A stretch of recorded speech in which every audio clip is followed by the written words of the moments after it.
very proud to announce. Hello, everyone. Nathan Great coming to you live from the All Sports All Players Network. I'm here today with Freddie Henderson, Jay McLovin, and Chris Brown. What's going on, everyone? Yo, what's up? What's up?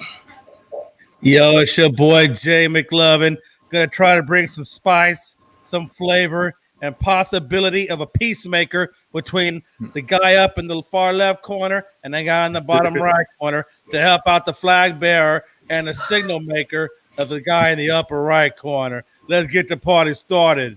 What's up, everybody? What's up? How y'all doing? I'm ready to make Freddie cry on today's show. That's the goal.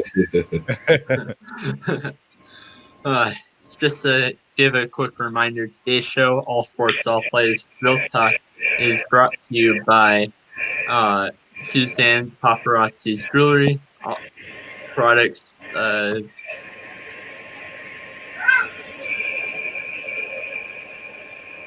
all products are lead and nickel. All products is $5 special offer for ASAP Sports viewers. Free matching earrings when you buy a necklace. Order now at paparazzisaccessories.com.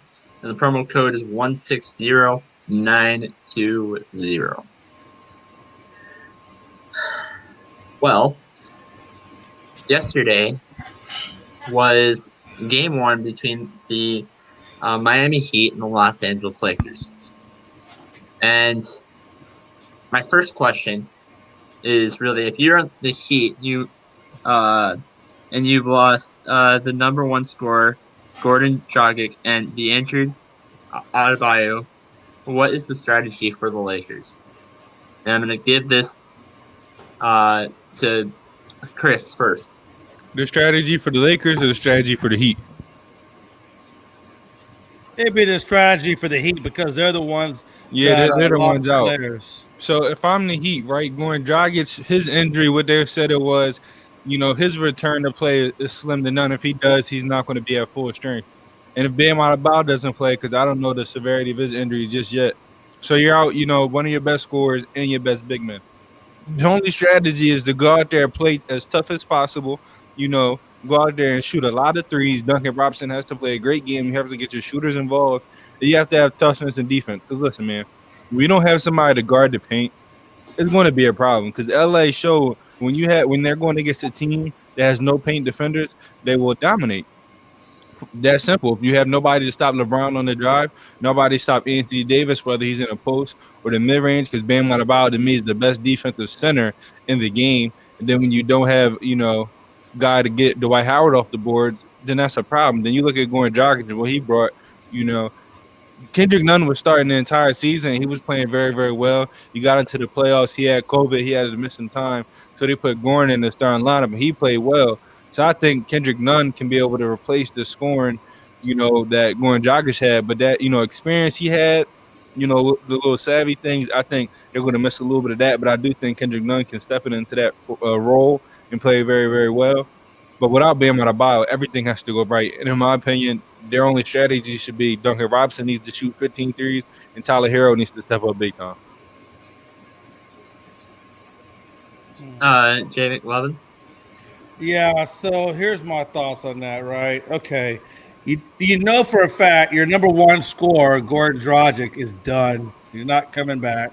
You'll see him next year. He tore something in his foot, and he's not going to see him. So, okay, so your number one scorer is done.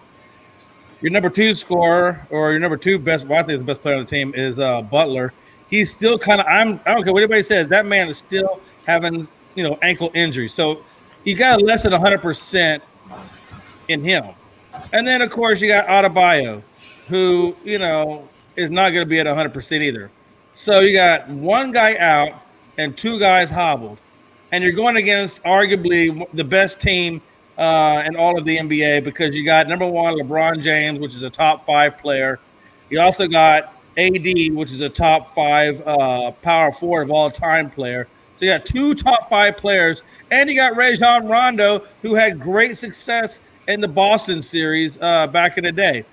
And you get his experience, and you got Frank Vogel's experience. So, I mean, come on, man. You got perimeter shooters. You got everything you need to make this team formidable. So what are we asking from the Heat? It's like David versus Goliath.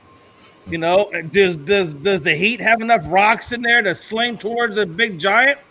I think they're going to have to probably put Adebayo on KD. They're going to have to probably put Crowder or somebody of that effect on Braun. And then somehow or another they're going to have to. I don't know what they're going to do about McGee or even Howard at that center position. They may have to do some zone defense and try to work that out.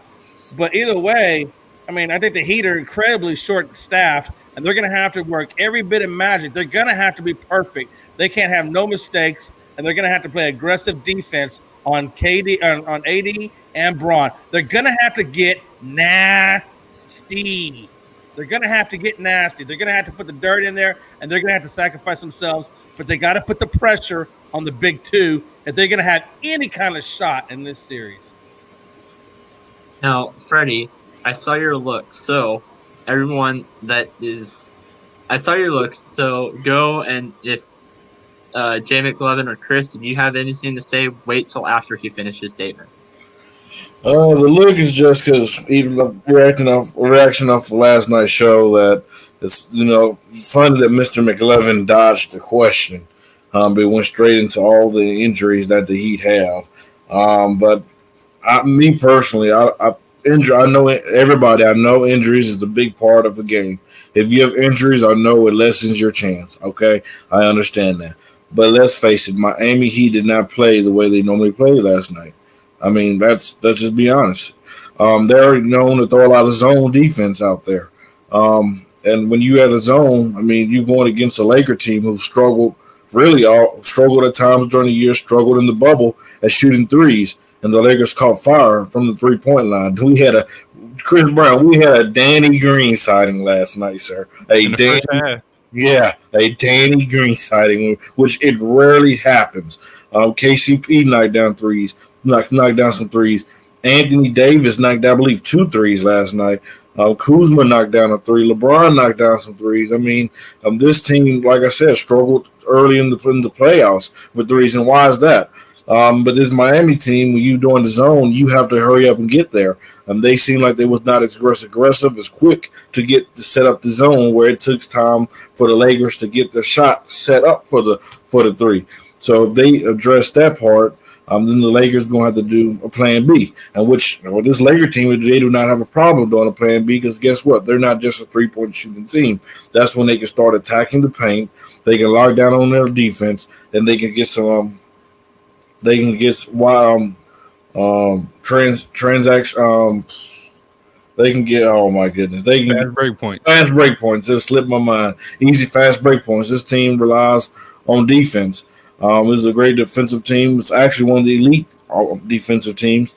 And then you're led by LeBron James, who's the best player in the game. You have Anthony Davis, who's, in my opinion, was coming up the line of the top 5. He's no longer number 5 in my eyes. If he wins the championship and playing the way he is, averaging 30 in these playoffs, we might need to revisit that top 5 list, in my opinion. So, does anybody have anything to say to rebuttal against that? All right, I got a couple of things to say. Number one, I gave the injury report just to give you an explanation of how I'm going to do my strategy. Nothing more and nothing less, sir, Big Fred. But you wouldn't understand strategy because you're a very delusional individual. However, in a comma, the one person that I would put, I said I didn't really know the answer for Dwight Howard or McGee, Olenek.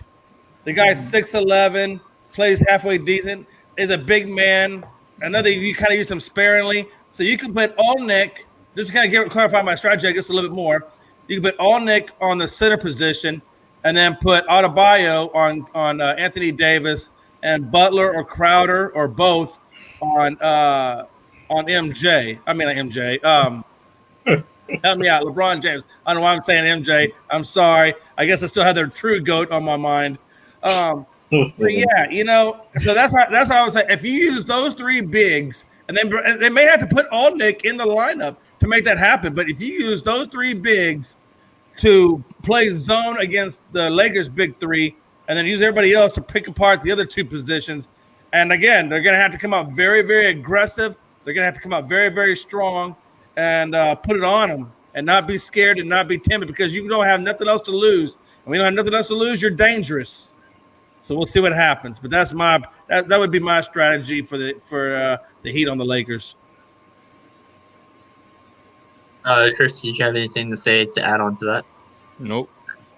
So, Jay, you actually your statement also kind of answered your question. The next question is, who would you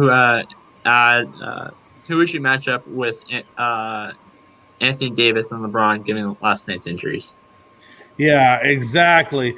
And that's what I said. Olenek, I think, is a guy that they're not using enough of, and I think it's time to bring that guy on board. Now, obviously, if they're not running McGee or if they're not running Howard, which I'm sure they will be, but if they weren't, then you wouldn't put him out there. But as long as Howard or McGee are at that center position and they got some height, and you're going to need somebody else with an additional person with some height who has some playing experience. And Olenek kind of fits that bill for what that current team has available to them. So I would probably run Olenek on the center, and that would free up Adebayo to cover AD, and then that would free. I know, I see you laughing over there, man. I'm old. Leave me alone. And there's all these dang initials these days. So, but I put that would free up Adebayo on AD, and then we could put Butler or Crowder or both on you know who I'm talking about, LeBron James. Thank you. I'm gonna go back to my dementia moment. Freddie?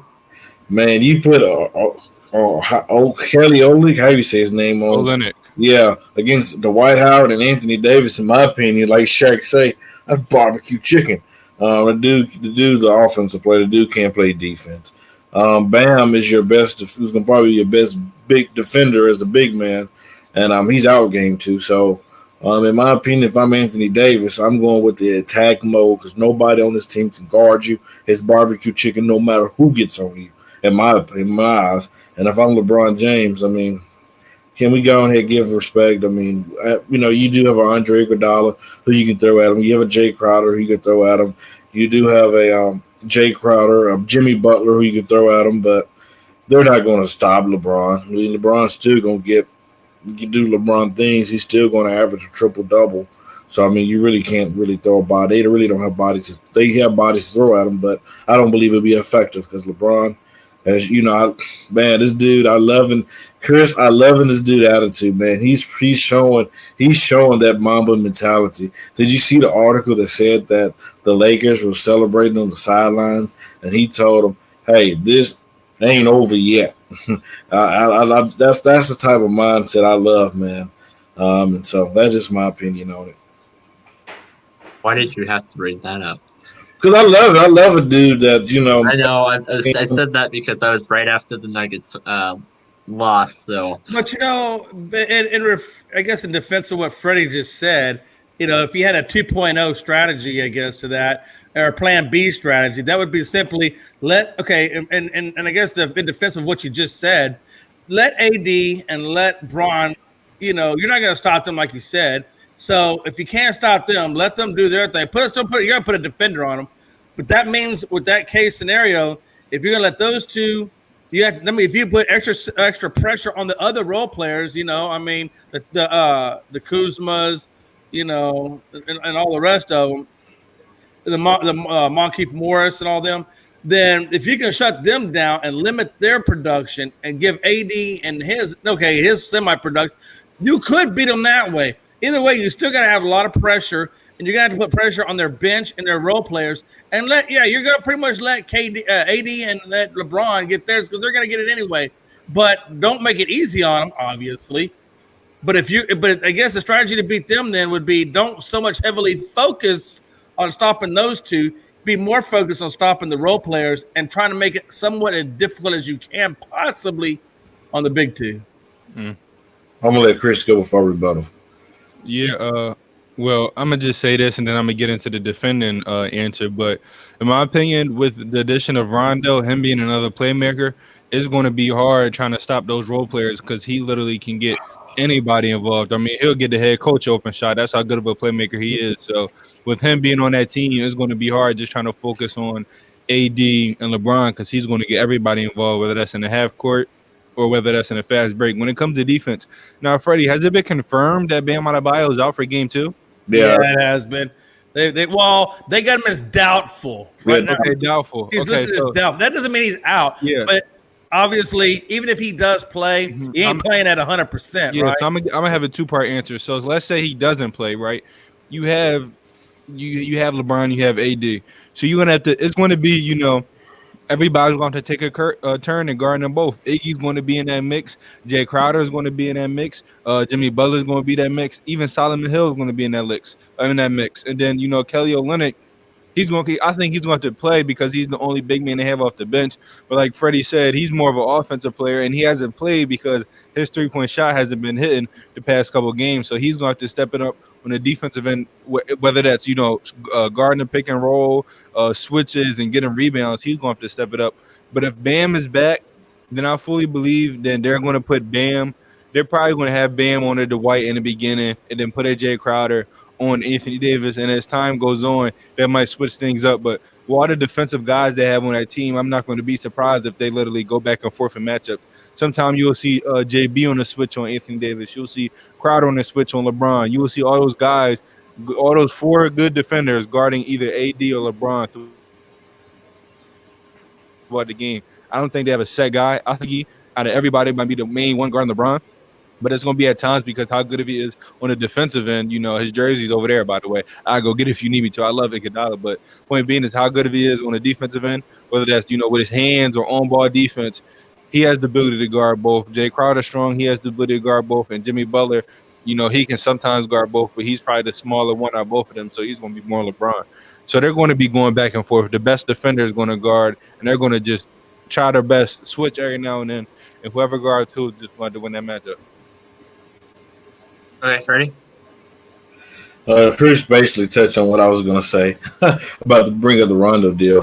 But one thing about, Jay McLovin said, basically, guard the others and let LeBron AD do those things. You do have to remember LeBron's just not a scorer. He can get the others, involved. So, I mean, it's kind of hard. Like Chris said, when you have a dude by Rondo and you have LeBron, his passing ability is kind of hard to shut the others down. That's all. So the next question is, if the Lakers lose, which we all can say that they probably won't, if the Lakers lose this series, where do they go from here? And I'm going to give this to Freddie first. Man, they lose this series, it's probably going to be, it'll be an indictment on this team, honestly. But the only way they would have to get better is you have to trade Kuzma in my eyes and package with a Danny Green and maybe some picks somewhere and try to land you another third star to this team. Maybe that's Victor Oladipo or maybe that's a Bradley Beal. I'm not for sure. But I would definitely, I think even they win, I think they're going to still try to pursue a third star. Well, not even just a third star, a third option, a consistent third option, because Kyle Kuzma was expected to be that dude. But I think he could have. I just think, with the injuries, the Team USA, and him not coming to training camp and all that stuff, him not having a lot of run in the season, I think that kind of affected him. But they're in need of somebody who can come in there, know their role, and do their role. And if they, I do see them keeping Dwight Howard and JaVale McGee. Anthony Davis, I don't believe he's going anywhere.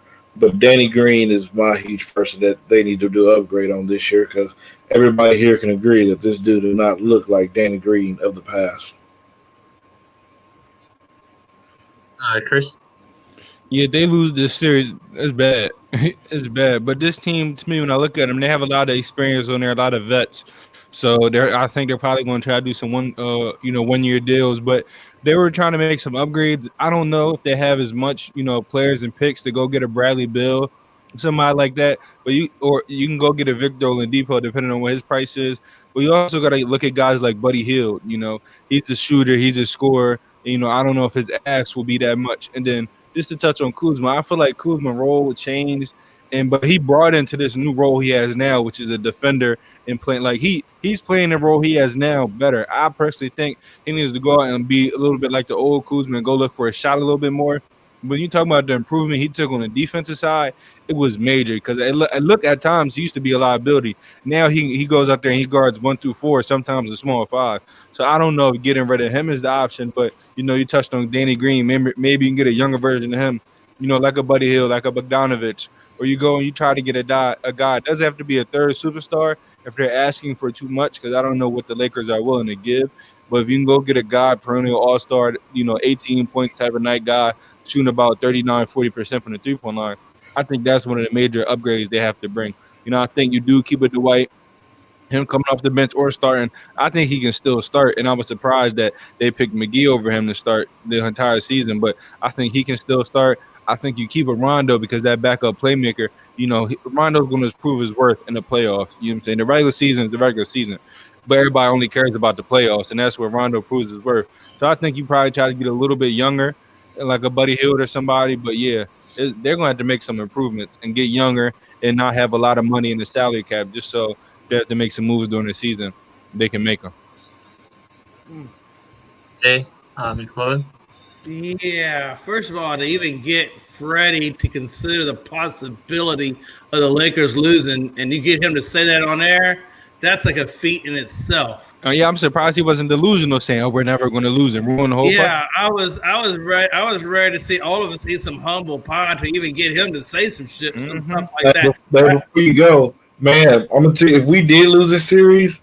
If we lose this series, I know I'm down the 800 number for suicide watch. I get it, man. It'd be hard. Your phrase turned 3 shades of green, even thinking of the process of them losing. So I already know the severity for you. I'm putting you on a 24-hour suicide watch, and Nate the Potato is going to be over there to make sure that you don't kill yourself. I would have to have a full segment of the show, 30 minutes by myself, just crying, just going. Yeah, back. everybody listen. Oh, the things I'm going to say, all the questions, when I come up with them, is always going to be Lakers this, Lakers this, Lakers this. I'm just going to be honest. Sure. Hey, don't worry. I got you in his segment coming at the end.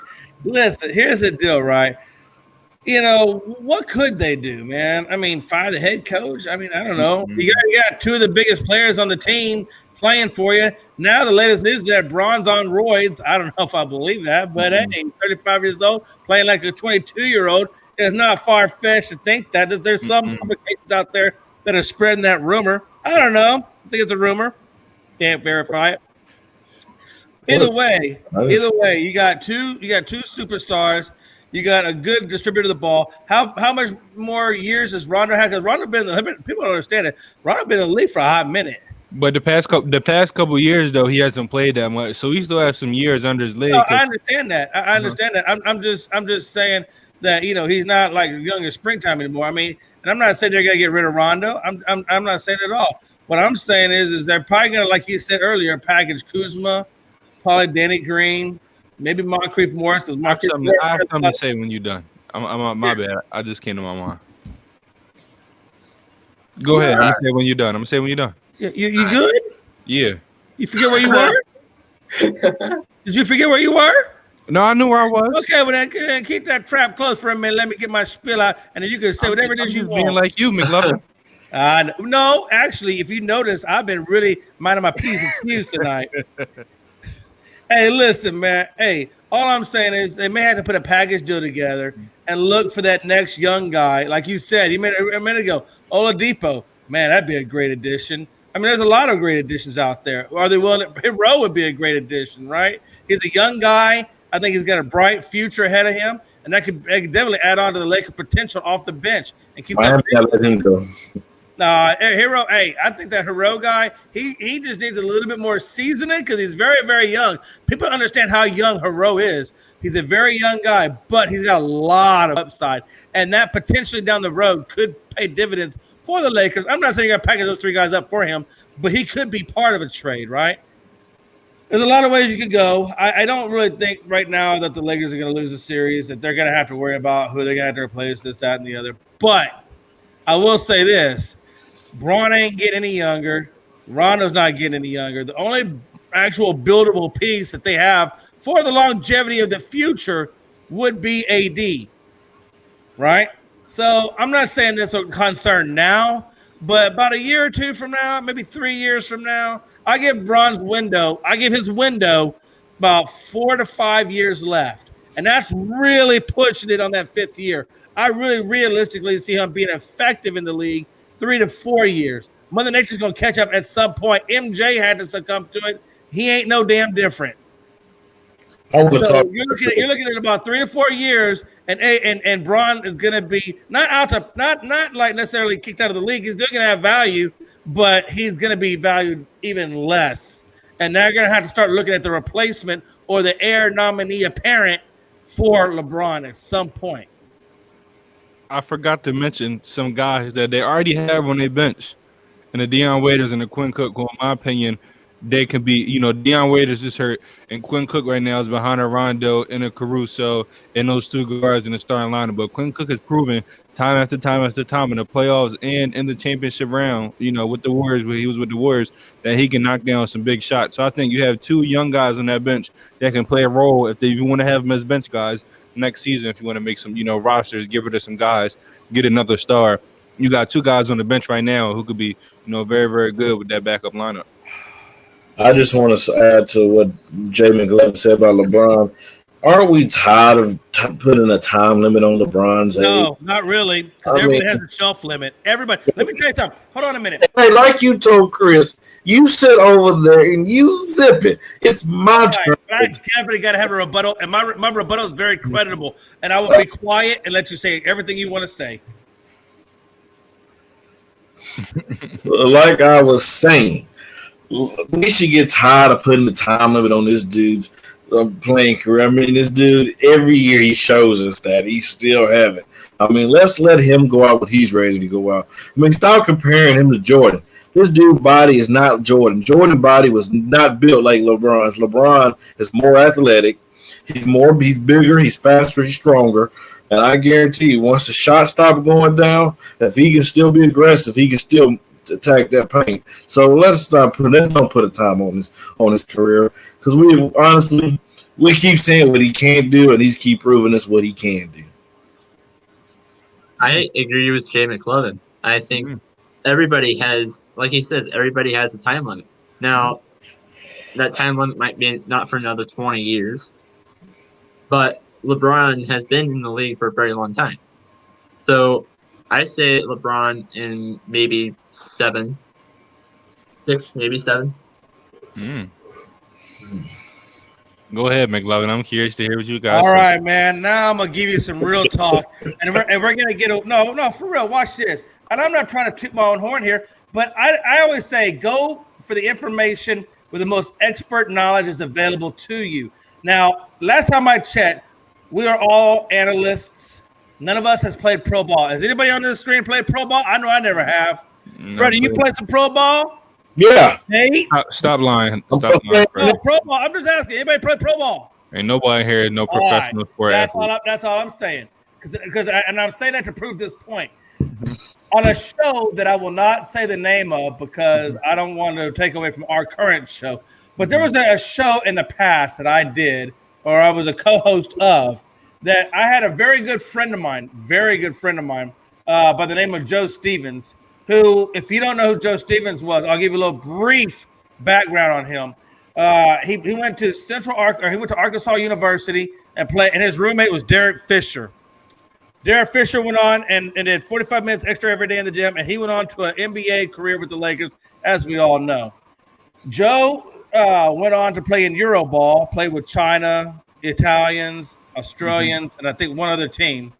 And then he eventually got called up to the NBA by the Houston Rockets on a 10-day contract, which actually extended into a 2-year contract with them. And he played right at the time when they signed Barkley. If you remember when the Rockets had Barkley and Drexler and Olajuwon, that's the same time that Joe played with them. About the 96 season, if I'm not mistaken. 96 and 97, he spent with the Houston Rockets. And then he also played with the Vancouver Grizzlies, and he also played with the Utah Jazz. Those are the 3 teams that he played with before he called it a career and then went into a whole another executive lifestyle. And if any of y'all want to know about this, and if you care to know about it in the comments, you can ask me, and I'll tell you exactly what show you can find 2 interviews on that I had with him. And he said basically this, and this is where it addresses and it comes down to LeBron James specifically. An NBA player or any athlete has only so many jumps in that body. So many. You don't know when that last jump is. It could be in year 15. It could be in year 6. It could be in year 8. It could be in year 25 or even in year 30. And I'm not saying you're going to play 30 years, but I'm just saying you don't know when that last jump is that's going to be that tear. For Barkley, it was during the championships. And we all remember when Barkley went down with that tear, and that was it. His NBA career was over with. He announced retirement, and even then he went on to become an analyst. And Barkley didn't know when his tear was coming. He had just signed on with the Rockets, maybe 1 or 2 years, and they were supposed to get another championship, and it just didn't happen. And it is what it is. LeBron, I'm sorry, Freddie, number one, Jordan is the GOAT, no matter how you slice it. He's better in every facet and in every way than your boy LeBron James. Even though you don't want to say that, he is. Point blank, 6 rings, 1 team, earned it all the way. Hit game shot after game shot after game shot. Hit the Game 7 buzzer beater against the Utah Jazz. Changing the debate now. You're getting there. But even MJ at the age of almost 40 had his moment. Now, watch this. MJ, when he played the latter part of his career with the Washington Wizards, he wasn't the old MJ of the past. He was a washed down, older, has-been version of himself. Still good outside shooter. He had his shot, but he wasn't the MJ that he used to be. He wasn't the MJ that won 6 rings. He was an older version of himself. And whether you like to admit it or not, last time I checked, LeBron James is still a human being. He is not the divinity. He is not the Christ. He is not the anti-natural. He is still a human being with natural ligaments and natural tears, just like the rest of us. And although he is playing great, and I don't want to take that away from him, there is a lifestyle. And even Joe Stevens, for you don't know, Joe played against Pippen, Jordan, and several other players in the NBA. And he will tell you firsthand that, I'm telling you, there is a time when that is going to pop. And Joe Stevens said LeBron James' window is about 4 to 5 years. And after that, it's not that he can't play in the league. He will still play in the league. But he only has anywhere from 3 to 4 years of elite LeBron James basketball. And after that, I promise you, Freddie, mark my words, write it down somewhere in your little handy-dandy book. You're going to be like, damn, Jay was right. LeBron James, 3 to 4 years. He's still playing at a good level, but he's not LeBron James of the old. He's not the elite LeBron anymore. And they're going to have to find that heir apparent for him. I'm telling you, Freddie, it's coming. 3 to 4 years, he's done.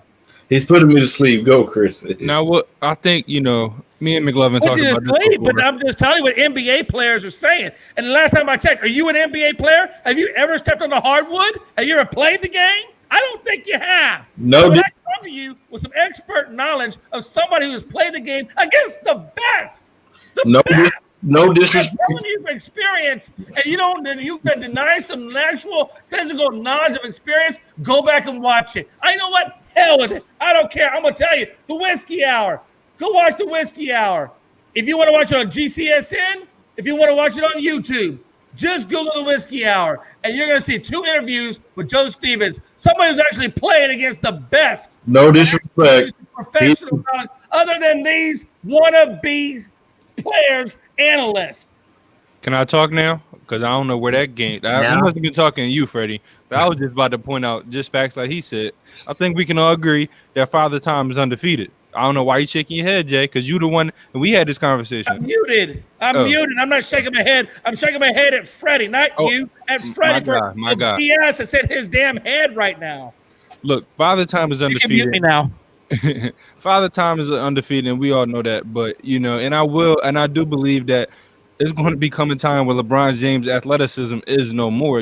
Vince Carter, he still had his bounce, but he wasn't the same Vince Sanity that he was 5 years ago before he retired. And I think that may happen to LeBron. We don't know when it is, but one thing I will say is that The man spends $1 million plus on his body and getting that right. Not saying that's going to make him play 20 more years, but I think that's a factor on why he has stayed healthy, why he's such the best, most durable athlete we ever seen up to this point. And I do think, with that being said, he could play up to a couple more years of prime athleticism. But Father Time is undefeated, so there's going to come a time that the athleticism will not be the same. Like when he did that crazy buzzer beater reverse putback dunk, we're not going to be able to see that, I don't think, in 4 or 5 years. We, maybe every once in a while, but like Vince Carter still has hops. He can still do the 360 between the legs, but he doesn't have that same explosiveness, when he's on the court every single time like he did 5-10 years ago. And he's one of the best athletes the NBA has ever seen. So with the $1 million LeBron put into his body, I do believe he can have some more peak years, but I don't know how long those are going to be. But I do think he has some time left. But Father Time has always been undefeated. It will continue to be undefeated, and it's going to win. We don't know if it's going to be 2 years ago. 2 years, 3 years, 4 years, 10 years. But Father Time, it catches up to everybody. I got one thing to say. No disrespect to Mr. Stevens. I understand he's seen Jordan. I've seen all them great players. He's never seen a LeBron. We've never seen a LeBron. This is LeBron is the original dude. Yeah, I'm done. What player have we seen like? Mate, mute me, Nate, because this guy's retarded. I can't deal with it no more. This is just complete. What player have we seen be this big, be this strong, be this athletic at year 17? We've never seen that player. This wasn't Michael Jordan. Let's just be honest. Michael Jordan was not this big. How many pounds how much did LeBron weigh, Chris? LeBron, LeBron was at one point in Miami. I feel like he was 260-ish. Jordan was like 6'6". He put on some muscle. I think the highest he ever played, I don't think it was over 230. Exactly. This dude is bigger. That's retarded. What's that got to do with anything? He's bigger. He's stronger. He's a power forward versus a shooting guard. We've never seen a player like this before. So, Mr. Stevens, we understand why you are so argumentative. You played in the game, but you've never seen a LeBron James. Like he said, let's stop counting this dude out. Let's stop counting this dude out. We've never seen a dude at year 17 play like this. And to be honest with you, most guys' prime was over 3 to 4 years ago. This dude is still playing prime basketball. Let's be honest. And guess what? When that ability goes away, you've been tripping balls the whole time. I'm gonna just let you talk, okay? Yeah, please. Because everything you said is absolutely asinine. I'm telling you, you ain't never played the game. You know nothing of the game. I know what you said. And to think that you can come in here and tell me that how many years you think LeBron has, when I specifically told you what NBA players that have played the game know what their body goes through. LeBron James. That? Well, I'm sorry. I can't stand by for that because the Honorable Joe Stevens, who's playing like LeBron James. Ridiculous. It's ridiculous. I can't even take you seriously. I can't objectively look at you and say, you know what the hell you're even talking about. I'm sorry. That blew my mind. That blew my mind. The fact that you think you know anything about basketball, about the body, what the body goes through, is absolutely stupidity. No, you don't know. He's 35. In 4 years, he's 39. You what the hell are you talking about? You don't know. This dude is all y'all wrong year after year after year. I'm sorry. I've got to bring my blood pressure back down. There's always, you know what? And I don't like to. There's only so much bullshit I can hear. There's only so much bullshit I can hear. Right now, the jaundice, the yellowing of the eyeballs is up to my freaking skull because you are so hell-bent and determined that you're going to defend LeBron James. You got to think about his butt. It's time to move on. Hey. Time to move on. Yeah, it was time to move on when he.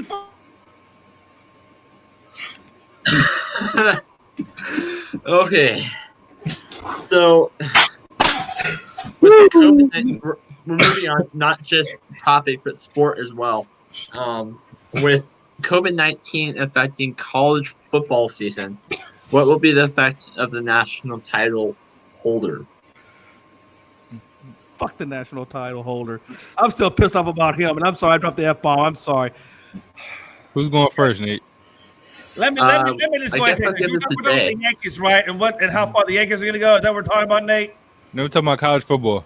College football. I'm sorry. I'm so angry with him right now. My eyes are just hot. They're just hot. I'm on fire. I'm burning like I ain't never burned before. I feel like I got some freaking gonorrhea or something. It's ridiculous. Ooh, child. Yeah, I know. Now I see why you know what? I never understood how you get so mad at Freddie, but now I get it, man. I'm so in your corner right now, Chris. To the next topic. Nate gave us the next Okay. topic. Keep going, please. Yeah, answer the question. Yes, Nate. I'm Tell sorry. me. Repeat the question Answer one the more time. question. So, with COVID affecting the college football season, what will the effect be on the national title holder? Okay, look, let's be honest, man. There's the Big 10 and the Big 12. They're not coming in right off the get-go. They're coming in much later. I think this national title isn't going to be like the national title that we have seen in the past. I think there's going to be some team. You watch this. You saw OU go down. OU went and they ranked like what, number 2 or 3 or something like that. I don't know what, but they lost to an untitled or unranked team. I mean, I don't think this year is so weird with this COVID. I mean, you see it in the NFL right now. The Titans, they didn't have their games postponed for God knows how long. I mean, it's gonna affect it. I mean, how much COVID do you think is gonna spread throughout the NCAA if it's already spread throughout the NFL? How many people are gonna adhere to the protocols? I think at some point it's gonna be at least a little watered down. I don't think it's gonna be like it has been in the past, where you're getting the best of the best. I think you're getting the best of who they play right now, and not all the teams are playing right now. Only some of them are playing right now, not all of them. But let me say this real quick. Let me just say this last tidbit, and I'm done.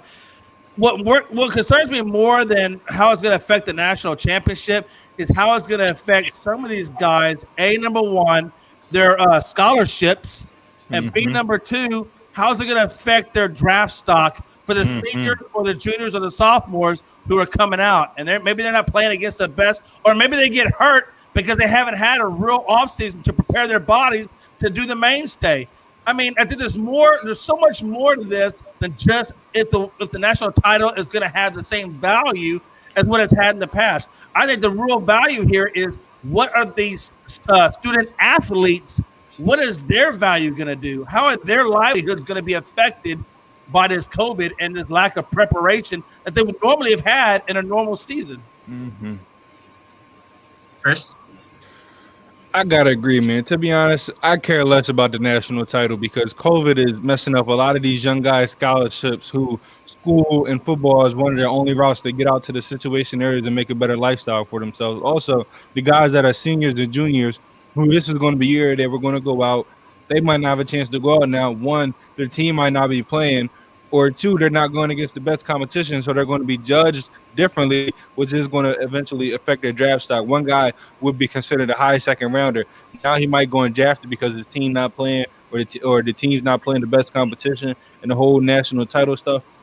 You know, COVID is a real deal. COVID affected a lot of people in my family. I had some family members pass away, so the way I feel about COVID might be different from everybody else. Personally, I don't think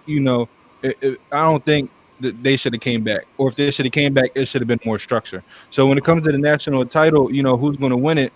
If some of these teams aren't playing, they're playing later. Like, say a team like Ohio State. I love Ohio State. I love Justin Fields. I think they had a real shot. But if they're not going to be playing now until later, then it's going to be different from the SEC teams that's playing this entire time. OU that's playing this entire time. So the national title holder, who's going to win it? It's not going to be same how it was previous years because of all these different elements going into it. But I'm more concerned about these players, the scholarship, the school, all them things. The real question and concern should be about these players, not about who wins this national title, because I don't care about who wins the national title. I care about these players. Some players didn't return back to school because they didn't like how their teams and their university was handling COVID, and so they wanted to prepare for the draft or they went elsewhere. I'm more concerned about these players and their livelihoods. I don't care about the NCAA, and that might get me in trouble, but I just got to put it out there. Hey, real quick, before you go on to Freddie, I just want to say my condolences to you and your family, my brother. I appreciate it. I'm going to give this to Freddie, then I have a couple words to say about this.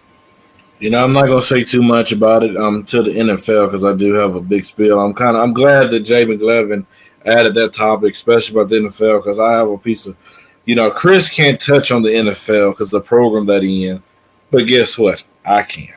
Um, That's why I added it. At the end. yeah, At the end.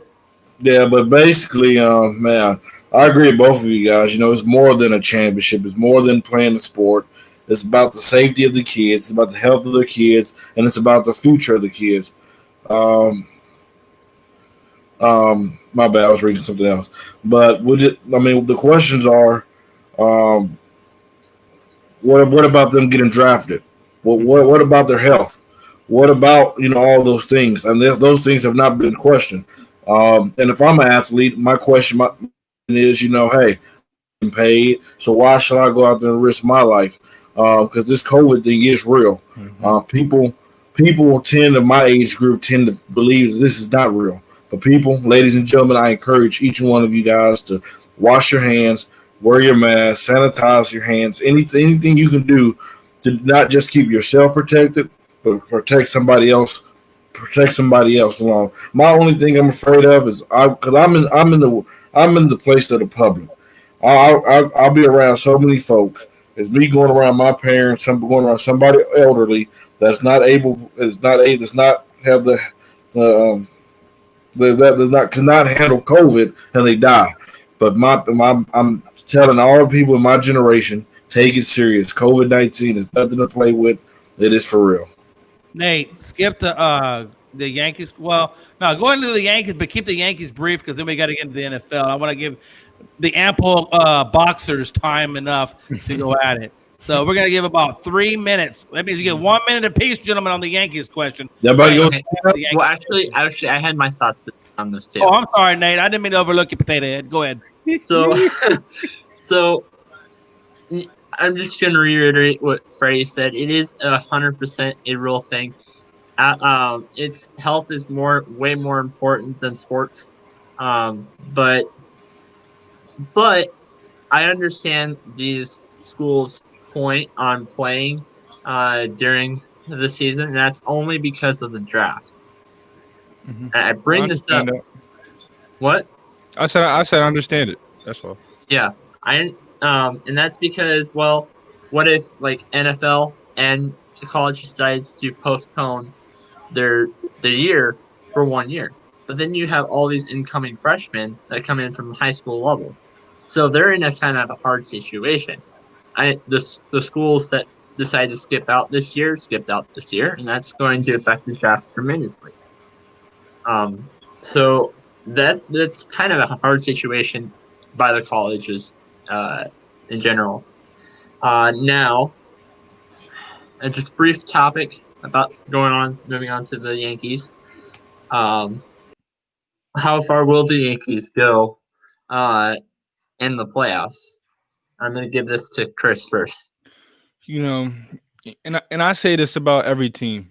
Every team, every sport, the Yankees are going to go as far as the players and the coaches allow them to. If they don't play up to the potential that they have, they're going to lose in this round. But if they do, they can go all the way to the World Series. Now, I will say this. Going against this team, the Yankees going against the Rays, they only scored 34 runs in the 10 times they played them in the regular season, and that's a problem. Going against this team, you're going to have to put some points on the board. That's how you do. That's what you need to do to win. Now, the postseason games they have played, they did score 20 runs. So if they can keep up their scoring, then they have a chance to win. They got a pitcher. That pitcher has to show up. This team has to be able to score runs. The pitcher has to show up. The coaches have to show up. Everybody has to show up. You cannot take this lightly. You cannot come out lackadaisical and come out slow, because the team that beat you 8 out of the 10 times that you played, they have the advantage. They have the momentum. So they have to come out the gate hard and ready to work. Jay, Gordon? All right. Hey, look, man. At the end of the day, here's what I'm looking at, right? And I'm scrolling through because I'm looking at the Yankees pitching staff. Mm-hmm. And the question I think ultimately is going to be this. So the Yankees got past the first round of the BS, and they're into the second round. Now they're in the ALDS. They did the red card. Now they're in the ALDS. And the ALDS, they faced the Cleveland Indians in the wild card, and they beat the snot out of the Cleveland, just like the Astros beat the snot out of the Twins. Okay, we got the preliminary BS out of the way. Now we're getting to the nitty gritty. Now we're getting what actually turns the tables. And what turns the tables is this. Who is going to carry on from the Rays? You're right. I think the Rays got probably the better chance over the Yankees right now. The Yankees pretty much throughout the year have had issues with their pitching, right? You had Garrett Cole, who came in with a blaze of fire, and then he had a cooling off period, but now he's pitching back to normal again. You know, and they also had injuries, right? They had injuries to Stanton. They had injuries to Judge. I mean, these cats were injury riddled, just like the poor Miami Heat. But most of them are back in shape. Most of them are back in there, and so we can't really. So because Gary Sanchez is back, so is Judge. You know, so those two key players are back for them. So there shouldn't be an issue offensively for the Yankees. Now we look at the pitching. Tanaka, amazing pitcher. I think he's going to be okay. Garrett Cole is going to be okay. I don't think those two guys are going to have problems with the Rays. I think what's going to come in – now, listen, we're not in the best of 3 game series anymore. We're in the best of 7 or the 5, right? I thought it was 5. No, you're right. It's 5. Yeah, it's 5. We got to win 3 games now. I'm going to tell you right now, Cole's going to give you game 1. Cole's going to give you game 1. I think Tanaka will give you a close game 2. Now we go, who's going to give you the game 3? J.A. Happ, Montgomery, Garcia. Happ probably has the best shot at it, but it may come down to Montgomery or Garcia. I think it's going to come down to Montgomery and Garcia. I think Happ is going to have a rough outing. I think that Garrett Cole and Tanaka are going to come out and pitch lights out. And I think their offense is going to do a good job. And I don't think that the Rays can handle Tanaka and Garrett Cole. I damn sure know they can't handle Garrett Cole. I don't think they're going to be able to handle Tanaka.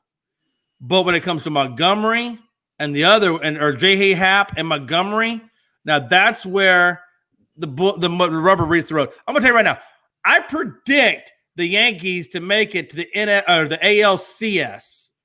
I do think they're going to make it to ALCS. I think it's going to be 3 games to 1. It's going to go 4 games. And that's how I see it. And I base it on pitching and pitching alone. And right now, the Yankees still have the best pitching in the league, at least in terms of that part of the league. I disagree on how you think this season's going to turn out. I think they're going to win game 1. I think they're going to win game 2, but I think they're going to lose the rest of the series. I think the Rays are going to move on. No, but okay, that's fine. Why do you think that? Well, you kind of said that they're not no way going to handle Garrett Cole, and they I'm blanking on the guy that you just said, but that's going to pitch for the Yankees in game 2. They're probably not going to handle that. All right, I'm gonna finish that because I don't know what happened to them. Hey, listen, the reason why I'm saying that is this, and we'll move on to the NFL or the NFL. I think the reason why the Yankees are gonna do it because yes, they're gonna win the first 2. I guarantee they're gonna win the first 2. All they gotta do is win 1 more, and that gives them 3 more opportunities to win 1. If J.A. Happ, who I think is a really good pitcher, doesn't get it done, you still got 2 more opportunities to get it done. So at some point, I do think the Yankees will take it. Will they take it in game 3? Maybe not. Maybe they take it in game 4 or even push it to a game 5. But at some point, I promise you, when the Yankees take the first 2, that's 75% of the way there. Yeah, you're right there. That's 75% of the way there. Unless they can pull, and watch this. I know baseball backwards and forwards, at least for the most part. I'm not saying I'm an expert at it. But even I know that Boston came back from an 0-3 deficit to win. So is it to say that Tampa Bay can't come back from an 0-3 and win the whole thing? No, of course not. They could do it. I'm just saying with greater probability, the Vegas. Okay, let's put it this way: the Vegas odds will put Yankees winning it. Can the Tampa Bay Devil Rays come back and win the whole thing and spoil Vegas? Because we all know Vegas has been duped once or twice. Yeah, that can happen. But right now I'm going with Vegas odds, and Vegas odds got the Yankees winning it, unless Nate's got something different from that. I just think that the Rays are going to win. And Nate, we trust. Cool. I don't. You on your own, friend. On to the NFL, because that's what we really want to talk about right now. You and your freaking Broncos. So, look who came back. What were you wiping your butt? Did you go to the toilet? He was scared. He was scared to talk about baseball. That's all. I want to take the next topic first. Me personally. How will COVID affect? So, hold on a minute. Now, Nate, let me ask you a question, because I know I put this topic list together and you're moderating. I don't mean to step on your toes in any way, shape, or form, but I know we got the Jets as the last topic. So what I want to, or the Giants and Eagles is the last topic. So, gentlemen, during the next segment of this, I don't want you to talk about Giants nor Phillies. You leave that crap for the last. Right now, we got to get into this first one. Nate, go ahead, please. How will COVID affect COVID-19 affect the schedule with Tennessee and Vegas? Now, I'm going to go first and talk about Tennessee, because I think that originally they were going to do it so we're Monday or Tuesday they play, but I think they should go and play Tennessee and Pittsburgh play in week 7, and then have Pittsburgh and Baltimore play in week 8, because Pittsburgh and Baltimore have that bye in week 8, and then Tennessee has that bye in week 7. So that's my thoughts, because if somebody gets COVID, they should take a break for 2 weeks, or at least a week. Yeah, understandable. Freddie, what you got? Man, it's tough. I mean, they should have known that it was a possibility. You start in the season, you don't go inside a bubble. To me, and nobody's going to say it, but I'm going to say it. Roger Goodell, I mean, the NFL is just like the wind, I mean, you see the NBA create a bubble atmosphere, and you see that it works. Well, they've been in there, 4 or 5 months with no cases, and you do nothing. You just say, well, you're going to take no fans. Some teams can have fans, but I think it's only 2 that's running with fans. But you don't create a bubble atmosphere. And then I heard that some of their COVID protocols was kind of, suspicious, kind of off. But you do nothing. Really? You're the National Football League. You guys had enough time to create some type of bubble atmosphere. But does it surprise me? No, it's the NFL. They're late on a lot of things, and we're not going to touch on. But, the NFL, they must do better. Hopefully they can recover like the MLB did when they had all those cases and they firmed up on their protocols and stuff like that. But this could have been avoided, in my opinion, if they would have got on top of this in the beginning. Chris? Yeah, gotta agree with Freddie. But I want to know, have y'all heard about this report that they were saying like a driver who tested for COVID was also driving for a baseball team? That just means the whole baseball team may have got partially infected. Does it say what baseball team in particular? It did not, but I will go back and find it. But those are just some of the reports I saw when I was looking this up. And my thing on it is that if you're not going to have a bubble, then you have to have all the guys, everybody involved with the team, be only around the team, because I hope what I saw. I'm hoping it's false news, because I don't want it to be real and affect another sports. But if it is, then that's a problem, because you got these guys driving these buses, So I hope that's not true. But if it is true, then you just got to have, guys for each team. And, with the scheduling, they have to just make sure, I understand Mike Tomlin was like, oh, we don't care about a bye, this, that, and the third. But I think a bye is crucial for each team. And also, say if a team, tests positive for COVID, they're going to have at least 2 weeks without playing. So I think, it's a lot of plans that they can put together, but I think the best plan, first of all, see who tested positive, see who tested negative, separate that, and then figure out when can these teams play and then not completely destroy their schedule. Because say if a team doesn't get a bye, and then like the Steelers, right? They don't play now, they had bye so early.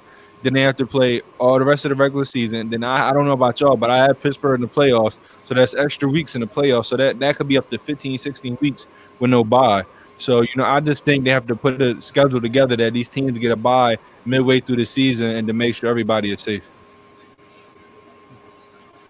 So just to add on to Chris's point, the NFL is not the Canadian Football League. The NFL, you only have one bye. Mm-hmm. And if you get tested, if the Tennessee Titans, I'm just pulling this as a sample, they have like 5 players that gets tested with COVID-19. And then further down the line, they also might get another 10, 15, 20 players. What are they going to do then? And that's the question that the NFL. That's a very good question. And those are questions, that I personally had, but I put my faith in the NFL to try to figure something out, and these teams and these players, because at the end of the day, these players have a voice, the teams have a voice, and I'm gonna just put my faith in the NFL that they're going to put together something solid for these teams.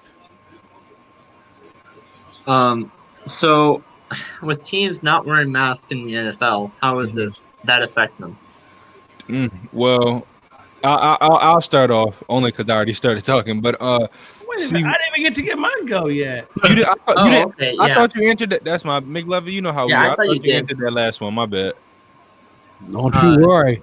I got to tell my wife. I'm gonna get mine too. About that last question. No, first of all, I just want to throw a quick shout out right now. Broncos 17-13 over the Jets. Mm-hmm. Your boy, when I say your boy, I really mean Henderson's boy, LeBron James, just said over ESPN that Darnold put an elite running back move to get into the end zone, which he did. So Braun giving Sam Darnold from the Jets some NBA love. Shout out to Braun. Thank you for that, because it's good to see people, giving shout outs to others for good jobs well done. Especially in other sports. All right. I'm off LeBron's you know what's now. Hey man, look, COVID-19. Come on, man. Look, if the Tennessee Titans got an outbreak, don't you think at some point some other teams are gonna have some outbreaks? You're gonna tell me those NFC Titans didn't infect some other teams? We're in week 3, for the love of God. Week 3. Think about this.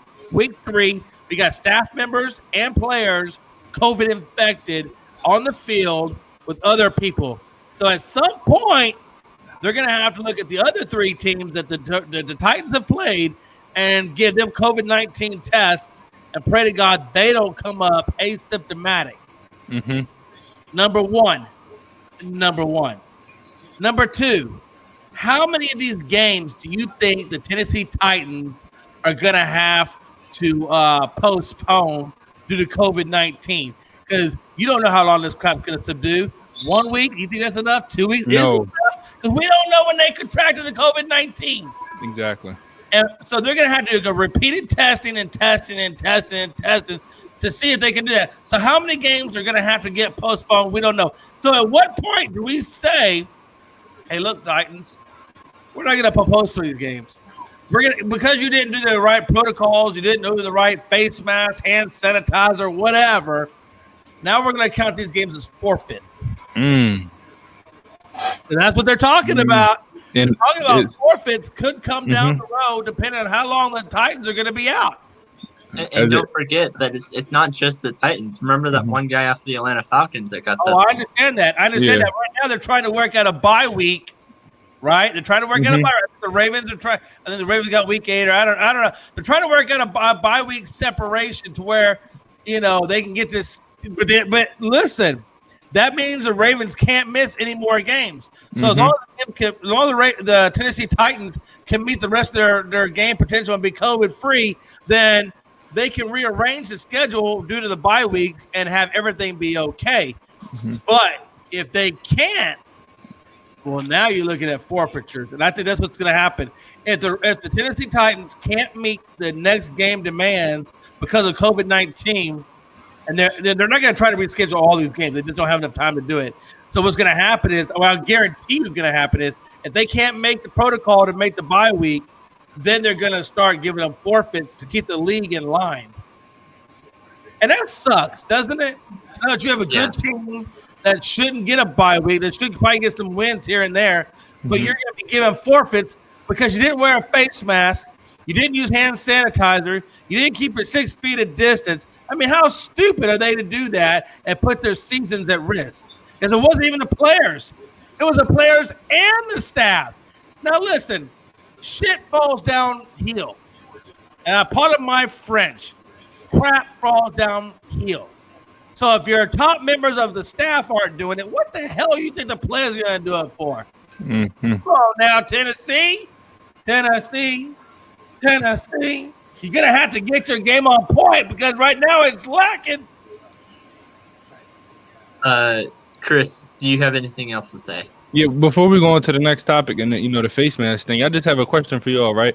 So they were talking about the buys and teams moving schedules. Do you think these teams have a say in, hey, like, what if a team says, I don't want to move my schedule? Do you think these teams have a say in it, or is it's over their head? It's all NFL making all these moves. Like, do you think a Ravens can say, I'm not trying to do this. I want my bye week here how it is, or do you think they just have no say? Me personally, I think when the season started, they all had to have some kind of buy-in. They all had to have understanding that they might have to have adjustments along the way. So I think you have to have the team's cooperation for the NFL, because guess what? At the end of the day, the players can go out there and say, "Hey, we don't feel safe. We're not going to play." So I definitely think you have to have the team's cooperation with this. Okay.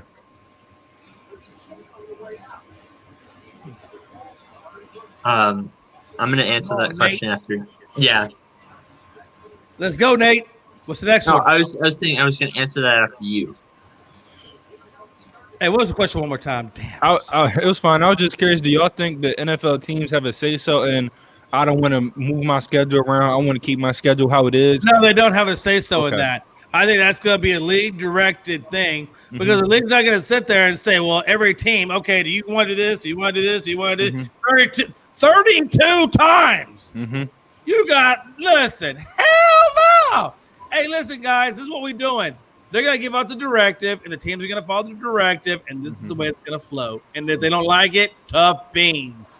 But I can't go 32 teams and try to make a decision. The league themselves are going to make the decision, and then the teams are going to have to conform around that decision. That's the way I see it happening. And if they're smart, that's the way it should happen. I couldn't agree more. Yeah, I that's what I was about to say. Of course you are. It's smart. It's an intelligent thought. Let's go on to the next one. So, with teams not wearing masks in the NFL, how would that affect them? And I don't know how taking to. it. I know you don't know how to do much of just moderate. No. I'll say I don't know how to expand it much more than more players getting COVID. There you go. In a nutshell, Nate, you absolutely hit the nail on the head, baby. Listen, you got Gruden not wearing masks. I guarantee you, Tennessee, they ain't wearing masks. That's why they got a damn outbreak. Listen, right now we know a couple of things that are going to happen because of this mask situation. If you don't wear a mask, at some point, the league, they've already said they're going to take away draft picks from you. Now, listen, I can't think of a team one out in this world that can afford to give up a draft pick. Nobody can afford to give up a draft pick, especially Nobody. Cincinnati and the lower place teams. They need those draft picks to try to create something around their superstars that they drafted the previous draft. So let me tell you something. What's going to happen is you're going to see a lot of people wearing masks. Watch this. Raiders, Gruden, no mask. Next day, ESPN, NFL, Gruden, you got to wear a mask. We're going to fine you. And then we're going to take my draft picks. Next day, or I should say next game, Gruden had a mask on. Yeah, I gotta agree because it's not like the NBA where they're in the bubble, they're all there, nobody's going outside the bubble. So since they've been tested, they're allowed to wear. They're now, they don't have to wear a mask. The NFL, these guys are out in the open. These guys are moving around. They're with a whole bunch of different people. So not having masks on, is a problem. I understand you're around your team on the sideline, you're with your team that's down the third, but your team, they're not all living together, they're not all under one space. They're going out doing their own thing. So if you want to be safe, you wear a mask. And I've seen some things where saying it's hard for these coaches to call plays because they want to make sure, if the quarterback can't hear them calling their play because they have a mask on, then that's a problem. I understand that, but there are ways to work around that. There are ways to have masks that you can talk properly and people can hear you properly. So they just have to take the steps. And I think at first they were like, fine, go ahead, find me. I'd rather win this football game. But when you start talking about draft picks, now they're going to take the initiative to say, okay, I need y'all to find me a mask that's going to, that works well and I can talk fluently so my quarterback can hear me. Because I've been seeing a lot of reports saying that, some masks is hard to talk out of. And if the quarterback can't hear you, the quarterback hears one thing and it's a whole different play. It could be a difference between winning a ball game and losing a ball game. But there are masks out there, and then with all the money you can have, you can make masks out there that are very, very simple and very, very easy for people to understand what you're saying. So I think they should wear a mask, and they need to wear a mask because right now it's looking bad. Freddie? I definitely agree. And I mean, it's like it starts from the top, ownership, coaches, then the players. But like I said from the get go, when you rushing to create a plan, the plan always backfires on you. And I think for this team, the NFL not putting these players in the bubble, everybody should have known eventually there was going to be a breakout. And I think the only person that you can blame is the people in the NFL, Roger Goodell, for them not coming up with a plan. And I mean, me personally, I just hope. I know how serious this COVID is. I hope nobody lose lives over this. And me as a sports fan, I hope we don't lose football over this. I definitely hope they get this under control. Wear your mask, wash your hands, do all the safety protocol. If you don't have to get out to go to certain places, do not do it. It's just simple, just that simple. Yeah, we all kind of hit the nail on the head right there. So getting away from COVID and talking about tonight's game, the Denver Broncos are leading over the New York Jets 17-13, and there's 14:30 left in the third quarter. The question I have is if the New York Jets lose tonight's game, is Adam Gase gone after this week? I'm going to give this to Freddie first. Okay. No, I doubt it. I mean, they haven't got rid of him all this time. I read an article. The owner actually thinks he's a good offensive-minded coach. So, me personally, both New York teams are suck. The Jets are normally the bottom feeder team. You can't tell which team is now. They both like the circus. Both, so I mean, I'd be surprised they fire him this week, but they'll probably fire him after the season. Yeah, I can see at the very most. I can see after week 8. I can see that, but I can't see after today. Jay McLovin. Man, look, I'm not gonna lie to you. I'm old, and you've been talking for a hot minute now. Give me the damn question one more time. If the New York Jets lose tonight's game, is Adam Gase gone after today? No. Unfortunately, I wish he was done. I think my friend, who is an avid Jets fan, who still has Chad Pennington immortalized in a picture frame on his wall, Sean Morrissey. And Morrissey, if you listen to this podcast, I didn't mean to mention your name, but I think it's relevant to your team. Sean Morrissey would tell you this too. Adam Gase should be fired. Adam Gase should have been fired after about the 5th or 6th day of season 1 that he started. But yet the son of a gun, for lack of a better word I want to use, is still here. Adam Gase if he does go anywhere, it'll be at the end of the year. I don't think it's going to be during the season, but if he does go, and let me tell you something, he should go. He absolutely. I think all of us agree on that. He should go. It's time to go, Adam. I'm sorry. It's time to go. And at the end of the season, I hope they do let him go and bring on at least a different, fresh perspective onto this team. Chris? Yeah, I don't think you let him go now in the middle of the season, but I can kind of agree with y'all saying after the season. But, this Jets team hasn't had talent, and all their talent leaves. You look at Jamal Adams, he was itching to go. They have Le'Veon Bell, he's hurt. You signed Frank Gore, but he's old. He's not the same. You have Robbie Anderson, he leaves. You have C.J. Mosley, he opts out because of COVID. This team talent is lackluster, So can the coach get all the blame? He can get a lot of the blame, but whatever coach, if they decide to fire him and bring him in, they're going to have to work that draft. They're going to have to, surround Sam Darnold with 1 offensive line and 2 offensive weapons. Sam Darnold is the real deal. He is a very, very good quarterback, but the fact that his team, he's running for his life sometimes, he doesn't have the best weapons, then some people might not look at him how he should be looked at. They're not going to look at the Jets how they should be looked at. This team is young. They have some, they have a young guy on the defensive end, a young guy on the offensive end. They need help. They need talent, whether that's coaches, players, GM. I don't know, but, a trend needs to be set. The trend needs to happen, and the trend needs to change. The one thing I will say, though, is the Jets' general manager out of all people, the one who hired Adam Gase, pointed out that the Jets don't have a quarterback problem. They have a coaching problem. Yeah, they don't. Sam Darnold is the real deal. Sam Darnold is a very, very talented quarterback. But when you look at his draft class, right, and the people drafting his draft class, and then the people that in the what they have around them compared to what he has, you look at Lamar, you look at I can't think of his name right now. You look at Josh Allen, you look at Baker.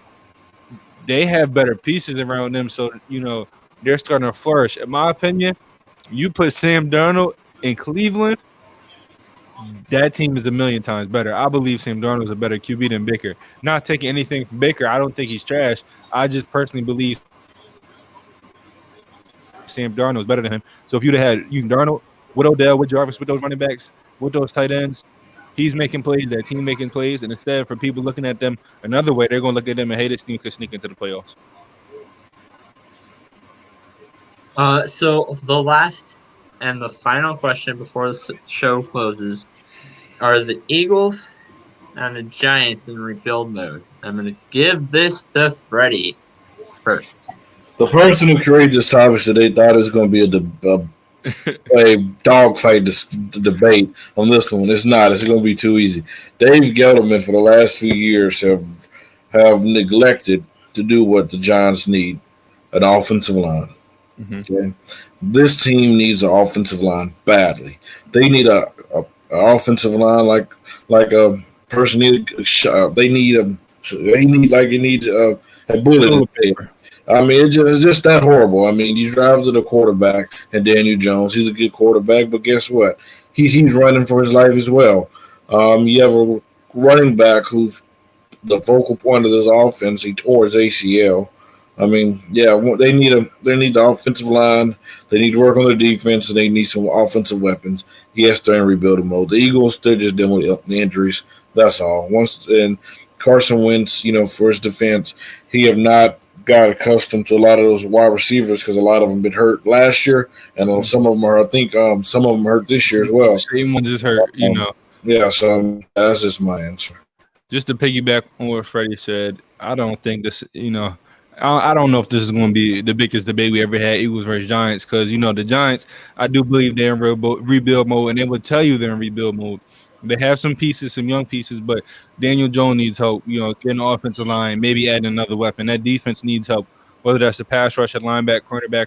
I like Jabril Pepper, so just adding, that defense some pieces. And then when I look at the Eagles, I don't think we're in rebuild mode because we went out and we signed a Darius Slay, who's playing like a top 6 cornerback in the league.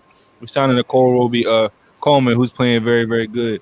Our D-line is stepping up. Brandon Graham has 3 or 4 sacks so far in the season. We got Sweat. We got Barnett. Now look at the offense. The problem that we had last year was all the receivers is hurt.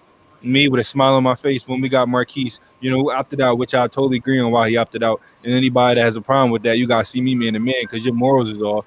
Deshaun Jackson got hurt. That's what's been happening, sadly. Alshon Jeffrey still out, and then Jalen Reagor has just got the same injuries Drew Brees had last year. So Rager's going to miss some time, who started off with 2 big explosive plays to start off the year.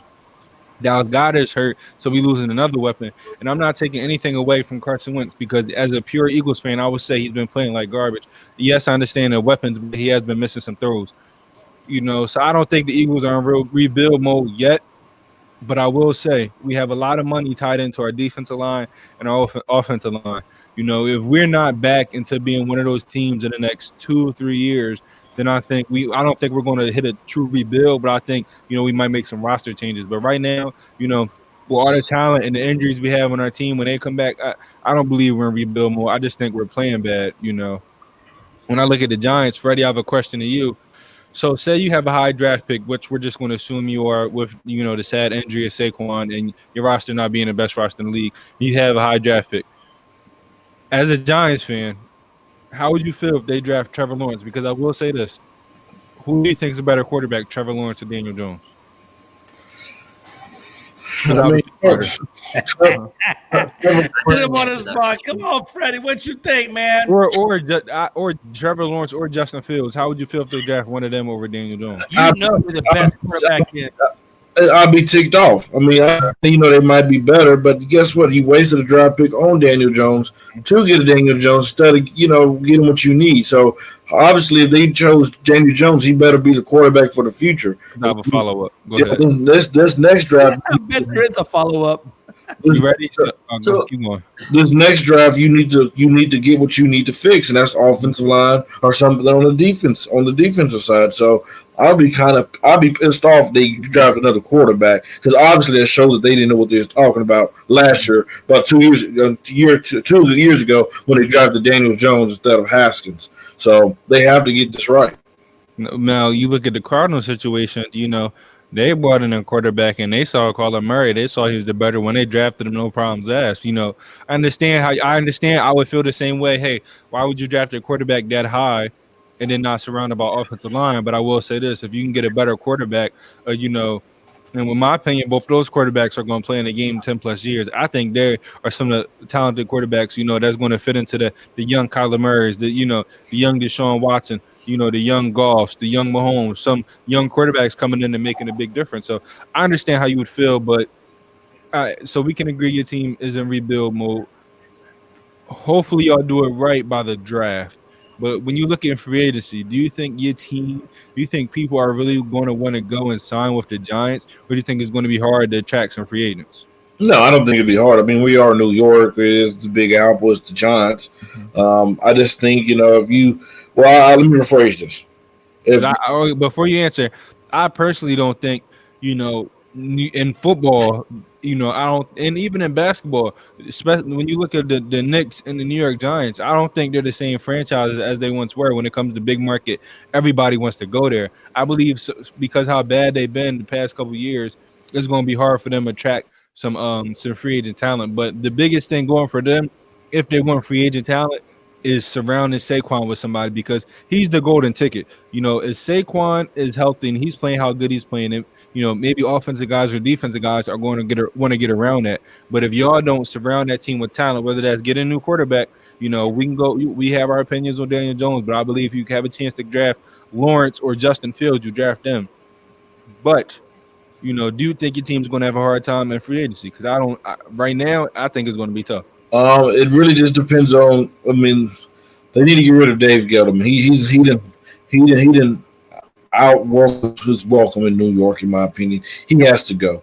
And once free agents see that your team is trying to make changes for the good, then he can change that. But to me, Dave Gettleman has to go. Okay. And it started, man. It really started when they got rid of Odell. To me, I think they got rid of Odell too quickly. I just do. They tried to put all the blame on Odell, which I don't think it was all on him. You had an aging quarterback at the time who, at times, that he could not see Odell wide open, or he could not just get to do the football. And I think, could you imagine Barkley Daniel Jones, Odell. Oh my goodness, I just think about it all the time. I don't know why. Yeah, Go ahead. but Odell, in my opinion, is still a good receiver. He's just missing a quarterback. So here's what I think they should do. I can see them drafting a quarterback in this draft. I can see them doing it. Me too. But could you imagine Daniel Jones getting traded to the Patriots to back up Cam Newton? This year, or are you talking about if they draft a quarterback? If they draft a quarterback, could you see that happening after the draft? I mean, yeah, I think if you draft a quarterback, you're going to have to trade away Daniel Jones. But I don't know if the Patriots will be the team, because we don't know if Cam Newton will stay. We can see him staying, but say if he gets a better offer with a different team, you don't know where he would go. He could stay, he couldn't stay, but Daniel Jones, if they draft a quarterback, ultimately will be traded. You don't keep two quarterbacks, especially with Daniel Jones. I'm not saying he's trash, not saying he's the best, but he could be a backup quarterback to some teams that probably need him more, so he might have some value. So I don't know if the Patriots will trade for him, but I'm pretty sure another team would make that trade. I know who would be a good fit for him. Daniel Jones is a good quarterback. He make the right plays. Only problem he has is home in football. Other than that, he makes the right plays. I think he'll be traded to a team in the same division who's going to need a quarterback. Washington? It's not the Washington football team. It's not the Eagles. Not the Philadelphia Eagles. Oh my Lord! My boys, they need a quarterback, and don't give me that baloney. All these stats for Dak Prescott. Do not give me these baloney, these stats, because those stats do not lead to a winning culture. We see you put up the big numbers 2 weeks in a row. Well, this past week, God, is it ever going to get my turn? This guy's full of crap. And it did not lead to winning football. Literally, could somebody please change Freddie's diaper? You play in the role. Crap built up in there. Somebody needs to put some talcum powder and clean out his diaper, because I'm tired of hearing the BS coming out of his yin yang. Okay, after Jay McLovin goes, we're going to wrap this up and close out for today. First of all, Freddie's an idiot. Please don't listen to him. I never met a bigger idiot, from LeBron James to Dak Prescott to whatever. Sometimes I feel like Freddie doesn't even watch television or sports. I don't even think Freddie does research. I think Freddie gets off of work.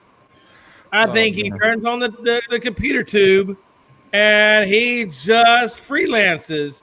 And sometimes when you freelance, you're the most uneducated person in the lot. And that's. Is this a Cowboy fan that's a little bit upset? You're a Phillies Cowboy fan? You wanted to.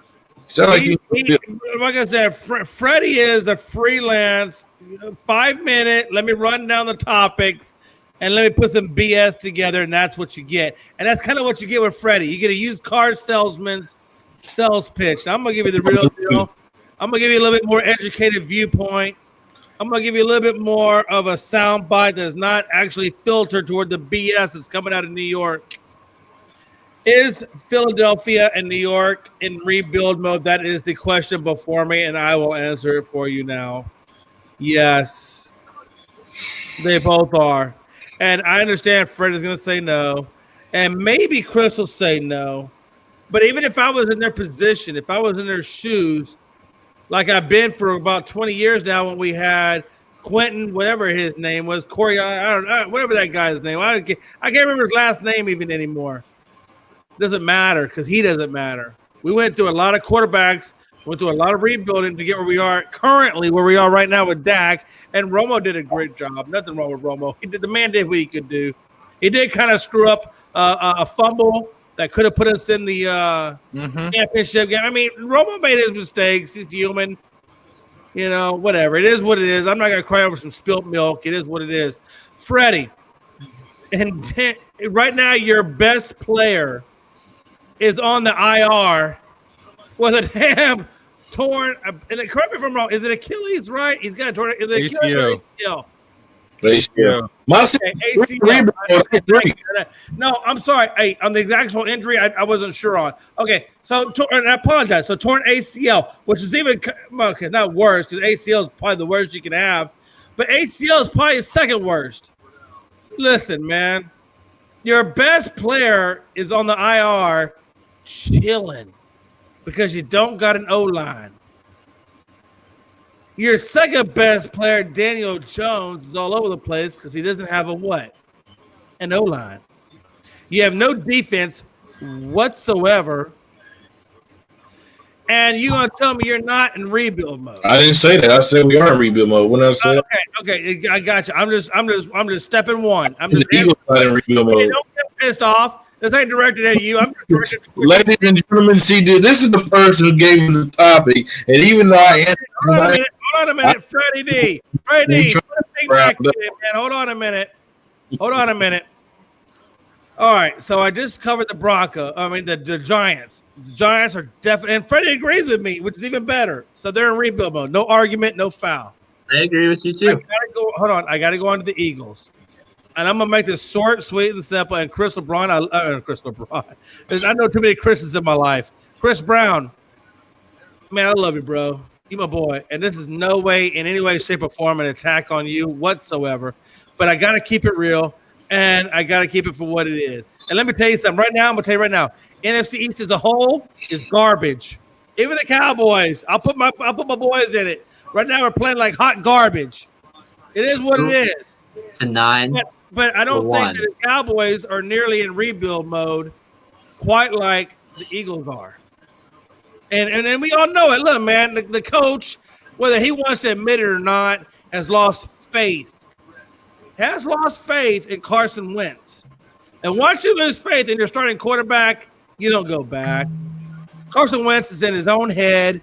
He's all jacked up mentally. He's going to have to go back, like they said on ESPN, he's going to have to go back to the basics. Just playing football, not worrying about if he makes a connection, not worry about this, that, or the other. Just go back to playing football. Get back to your basics. Because Carson Wentz mentally is jacked up. So what does that say to me? We're looking at what? Maybe possibly Jalen Hurts eventually. I know he's like probably third on the depth chart. But at some point, don't be surprised. Please don't be surprised if you see Jalen Hurts up in the starting role. I'm not saying he's going to get there, but I would not be surprised if he did. And that signals to me rebuild mode. Your defense is horrible. Your offensive line is hurt. Your wide receivers are in the tank, or they're old. They're old as dirt. They're all young and injured, my friend. No, bro. I got you. Some of them are injured. You're right. They're young. But the main ones, Deshaun Jacksons of the world, they're old and hurt. Their best offensive weapon right now is Zach Ertz. And I wouldn't be surprised. I wouldn't be surprised if even he gets traded at some point. Maybe not now, but down the road, I wouldn't be surprised if Zach Ertz got traded for either draft picks or something better. Because, like I said, you're in rebuild mode. Whether you want to face it, whether you like that or not. But here's the glimmering hope for you. And you got it better than the Giants got it. Let me if you believe it or not. Jalen Hurts' upside is so much better than Daniel Jones ever was. And when Jalen Hurts gets that experience under his belt, that man is going to light this NFL up. So even though you may be in a rebuild mode now, and it's okay to see you in a rebuild, you're in a freaking rebuild. But in the rebuild mode, under your rebuilt quarterback, you will, like a phoenix, you will rise from the ashes. And when you rise from the ashes, baby, you're going to rise up mighty. And that's where I wonder how the Cowboys can take on an Eagles that has a rebuilt offense under Jalen Hurts. I'm telling you, man, give it time. Let the team rebuild itself. Don't be in a hurry right now. You ain't got shit going for you right now. So go into rebuild mode. Rebuild your team and come back to fight another day. Because when you fight another day, you're going to fight it big time. And people are going to be looking at the Philadelphia Eagles in a whole different light. And that's my take there, Nate. Go ahead. I want to rebuttal. I want to say one thing. You want to take you can rebuttal is if you have toilet paper or not. If you need toilet paper, I got you some. The Cowboys have been in rebuild mode for the last 25 years. So, yeah. Just saying. Hey, we may be in rebuild mode. I'm not saying we're not. Now, hopefully, come the next couple of weeks, they'll figure it out. Maybe they'll bring in Earl Thomas. I hope they bring in Earl Thomas to show up our. Let me tell you something about the Cowboys. Our offense is straight. We don't need no help on the offense. What we need the help is on defense secondary. Our secondary is where we need the help. Now, Randy Gregory is coming back. We know that for a fact. And where we need to shore up on is our safety position. And hopefully, and I pray to God, at some point, Joy Jones will wake up and sign Earl Thomas. Head case or not, I don't care. The man can freaking flat out play that position. If he brings in and he plays that position, then the Cowboys are on the rise, and we can do it. Right now, the division, as we stand, is 1-2. The Washington Redskins are 1-2. The Cowboys are 1-2. This division is weak, pure and simple. It just is what it is. And hopefully the Cowboys can rise from the ashes, hopefully like the Philadelphia Eagles will do, much better than the New York Giants ever will. And we can make a dent or an impact. And we'll see what happens. And, Nate, that's all I got to say on it. Bring us to the promised land. So this includes another All Sports All Plays Real Talk episode. This is I'm gonna, before we actually finally close it, I'm gonna give everyone 30 seconds comment to anything they have to say. I'm gonna go first. I'm just gonna say one thing. 2 to 9 to 1.